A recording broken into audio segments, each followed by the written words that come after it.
back to Joburg, where Thabisa is meeting with her second set of mentors. Since her two pendant lights are significantly different, Goed are just the experts to give Tabs insight into the world of wood turning. Goed Furniture and Design is the brainchild of architect and furniture designer Georg van Gas. Together with wife Renier, this vibrant duo's Goed collection of furniture, lighting and decorative accessories typifies timeless design and expert craftsmanship. I'm Renier. Nice to meet you. Nice to meet you. I'm Georg, and congratulations. Thank well you so done. Much. Thank you so much. So I wanted it to be recognizable whether you're in London or you are in Cape Town. So I decided to put the Joburg skyline in a pendant light. And I made them gold because Joburg City of Gold. Yes. Perfect. I understand that we are going to try and do it out of timber and turning and going forward and redesigning it.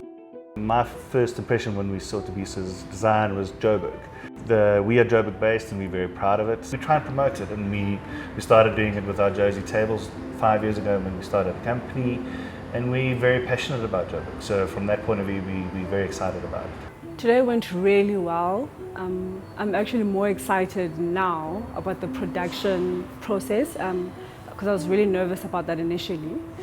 So I'm super excited. I think from our side, we would like to offer them a little bit of business sense to it as well, and not just how to market it, how to run the business and things to it. Yeah, and hopefully it will be a stepping stone for them as well, because it's so hard to get into this business, without a little bit of help. The most valuable feedback I got was definitely the breakdown of the production process and the different material options that we could use to manufacture the lights. Like I said, that was something I was very concerned about. So now all my fears have been allayed. In the month that followed, Thabisa forged ahead with the making of both her Tutu 2.0 light and her Skyline light. So the last time I saw you guys, I just met my mentors, and we'd only then started talking about how the light will actually be made. So it's one thing going from the idea and the actual technical getting down and dirty making the thing is a whole other ball game. Megs, I'm really excited to show you the weaving. Oh, Tabs, it looks insane. Tell me about the weaving. Okay, so we decided to do, like we discussed, Yeah. the peplum will be all like solid. Yeah. And really bringing in the cool, fiery, passionate Nando's colors. So what I learned about myself from this process is that I don't take no for an answer, because whenever we go to suppliers and the response would be, oh, this is going to be impossible to do, how can we possibly make this? With Megan's help, of course, we really found a way to make the light and have it come out the way I had envisioned it.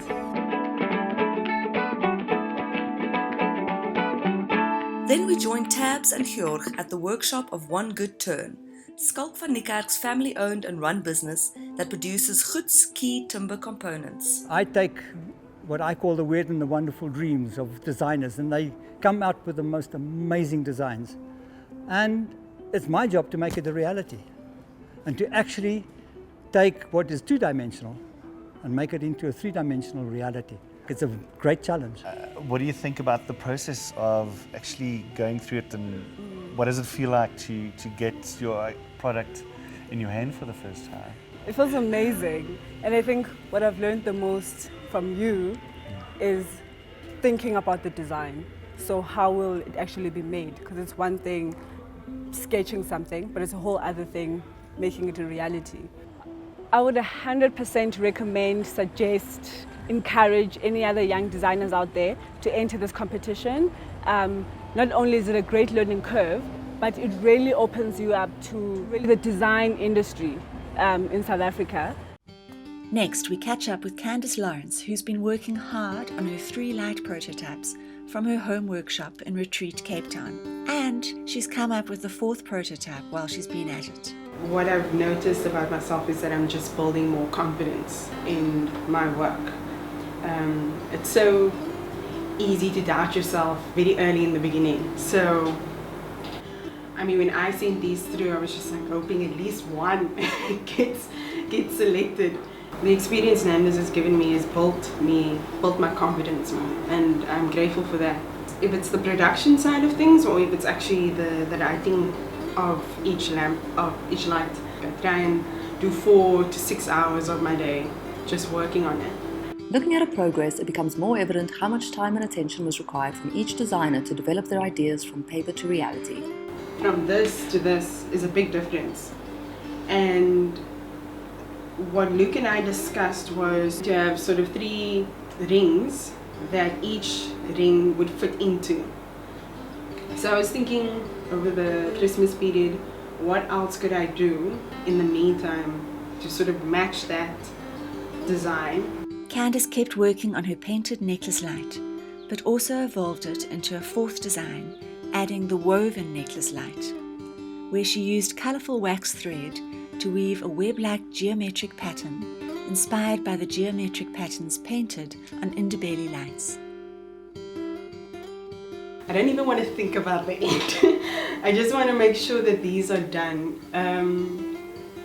Because you know, once it's out of my hands, I've got no control. So I haven't thought much about it. Like I said, you know, I've been just trying to enjoy the experience because I feel that the experience is what's going to mold me for what's to come. I think when it's done, I'll be able to breathe. Next, we join Etienne and Conrad on the production floor, where Etienne is having the one half of his design laser cut by a trusted supplier. I think there was kind of ups and downs during the design process. We had to kind of investigate other options or quicker ways to get the prototype manufactured. But I think the 7 days will be fine to get it all together. I think getting materials together took a little while to do. But I think what I have now is sufficient to kind of make the deadline. The idea was that this whole thing, like a seed, opens up on the one side, and where it's splayed or where it's cracked open, the wire frame will be exposed, and the beading and all the kind of detailing on the inside of this whole plywood. Okay, so it's almost, you can see it from the side. Yeah. And I see it doesn't, it's up to 2 different heights. Angles. So it's, okay, that's quite nice. The angles will be kind of splayed. The one will be bigger than the other. If this project goes further than just 2 prototypes, I've engaged with quite a few people and manufacturers that came on board for mass manufacturing or manufacturing of more than 1 prototype. So I think if need be, there's kind of numerous people that's interested in manufacturing more than 2 prototypes. So I'm quite happy with that, making new connections. I think that worked quite well. What we need to do next is I've quickly just experimented on how the weaving might work, if it's in one direction or alternating, but the idea wasn't that it's going to be an exact pattern. It will be random. It's more filling just the shape. Yes, yeah. But I also think whatever you're going to use, that's probably going to determine what that is going to be pattern will be. Yeah. Back at the Ashanti HQ, Lara Hooper has powered through, undeterred by the tight deadline, and her lights are ready to be packaged and couriered to Johannesburg for judging. So I started off with a waxy string because the colours were so vibrant and they were available, and then Rob and I got to talking and we said, why not go maybe the more kind of eco route and use a more natural product. The only problem is that the colours I wanted had to be very vibrant, so we had to then experiment with dye. So we chose a twine which is a natural twine, it's hemp. We then discovered a dye case where you could actually dye the hemp. It worked really well. We came up with quite beautiful colours. I've seen her grow tremendously. Somebody comes in and they've got an idea. They don't have the experience of the commercial experience. I think it's very difficult to try and give somebody direction without killing their ideas. But you've got to gently direct them through. And in terms of her growth, I learned more. It's all very exciting. I mean, we're pretty much organised. I've just got one more light to make, so we hopefully going to be submitting everything by Friday. Even if I don't win, I mean, you're getting exposure anyway, so yeah, that's one of the great things I think about the competition. I also think that she deserves to win. Thanks, Monique. She's worked bloody hard. Our journey continues in the next episode with our remaining finalists and the ups and downs of the prototype production process.